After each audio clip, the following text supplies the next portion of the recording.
बच्चों, सुमित्रा नंदन पंत द्वारा रचित बापू के प्रति कविता उनके काव्य संग्रह युगांत से ली गई है। तुम मांसहीन, तुम रक्तहीन, हे अस्तिशेष तुम अस्तिहीन, तुम शुद्ध बुद्ध आत्मा केवल, हे चिर पुराण, हे चिर नवीन।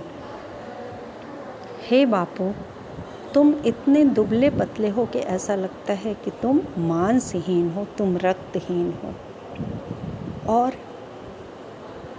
दुर्बलता के कारण रक्तहीन से प्रतीत होते थे, ऐसी तुम्हारी काया थी। पर आज बापू अस्तिशेष है, यानी कि आज आप हमारे मध्य नहीं हैं तो आप अस्तिहीन भी हो चुके हो। आज के इस युग में तुम शुद्ध बुद्ध आत्मा केवल, हे चिर पुराण, हे चिर नवीन। आज के इस समय में आप एक शुद्ध और चेतन आत्मा के स्वरूप मात्र रह गए हो। आप चिर पुराण, आप अत्यधिक प्राचीन होते हुए भी चिर नवीन। आपके जो विचार हैं वह इतने नवीन हैं कि सदैव आप नवीन बने रहोगे। तुम पूर्ण इकाई जीवन की, जिसमें असार भव शून्य लीन।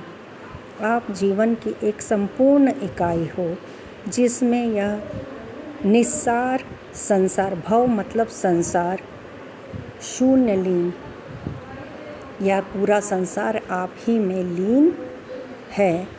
अर्थात संपूर्ण संसार को यदि समझना है तो आपके जीवन को देखा जा सकता है कि जितनी सांसारिकता है या संसार में अस्तित्व बनाए रखने के लिए जो भी आवश्यक बातें हैं वह आपके जीवन से सीखने योग्य है।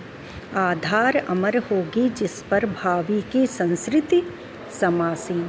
आप एक ऐसा आधार हो कि जिस पर हमारी भावी संस्कृति आसीन होगी, यानी भावी संस्कृति का निर्माण जिन विचारों को लेकर किया जाएगा उन विचारों के आप आधार बिंदु हो।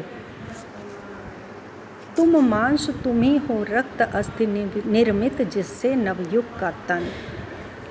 नवयुग का शरीर जिन तत्वों से मिलकर बना है उन तत्वों के तुम ही मांस हो, तुम ही अस्थि हो और तुम ही रक्त हो। यानी आपके विचारों से प्रेरित होकर ही नवयुग का निर्माण होगा, या आपके त्याग की नींव पर ही नवयुग का निर्माण हुआ है।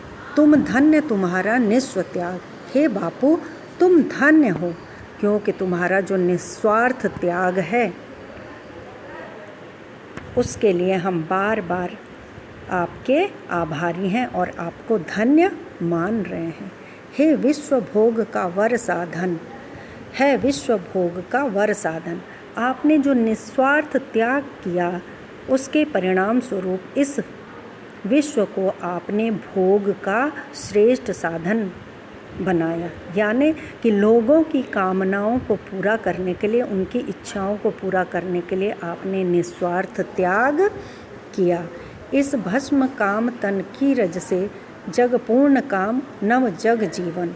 आपने अपनी कामनाओं को तो भस्म कर दिया, अपनी कामनाओं को समाप्त कर दिया और उसकी धूल से पूरे संसार को आपने कामनामय बनाया और इस संसार में और जीवन में नवीनता का सूत्रपात किया। बीनेगा सत्य अहिंसा के ताने बानों से मानवपन।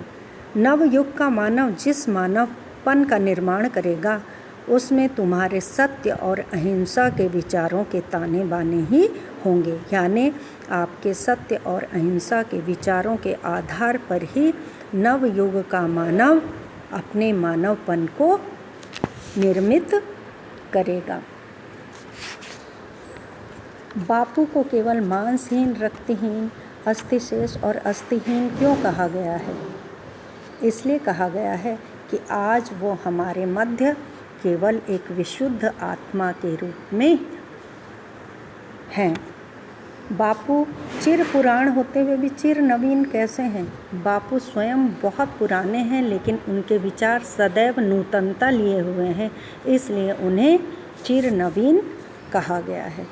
नवयुग का मानव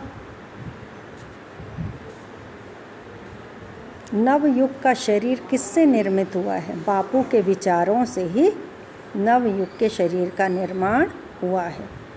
भावी संस्कृति का आधार किसे कहा गया है? भावी संस्कृति का आधार गांधी जी को ही कहा गया है। गांधी जी ने अपनी कामनाओं को समाप्त करके क्या किया? गांधी जी ने अपनी कामनाओं को समाप्त करके इस संसार की कामनाओं को पूर्ण किया। आज का मानव अपना मानवपन किस प्रकार निर्मित करेगा? आज का मानव गांधी जी के सत्य और अहिंसा के विचारों से प्रेरित होकर अपना मानवपन निर्मित करेगा। तो बच्चों लिखकर इन प्रश्नों का अभ्यास करिएगा अब अगली कक्षा में।